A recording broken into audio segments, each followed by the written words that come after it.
For those of you opting for Shopify, this lesson is your starting point. We'll guide you through creating your Shopify account, getting your store set up. Shopify offers a trial, which is perfect for getting started. And the good news is we have also partnered with Shopify so that our students get a favorable discount. That discount will initially cover you for 3 months. That is, if you use link in description to get started on Shopify, you are going to get a free trial for 3 days. After that free trial, you opted to choose a plan, and that plan will only pay $1 for 3 months. That's equivalent to 30 or 40 rand in South African rands.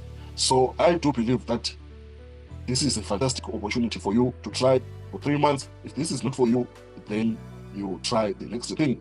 We'll show you how to sign up, choose your initial plan, and enter basic store details like your store name, currency, which will be South African rand, of course, and your business address. Once your account is created, it will be taken to the Shopify admin dashboard. This is your central hub for managing everything in your store.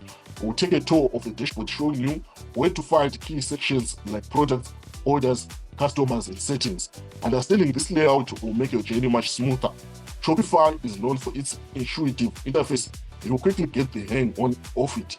By the end of this lesson, you will have a functional Shopify store ready for you to start adding products, customizing its preferences.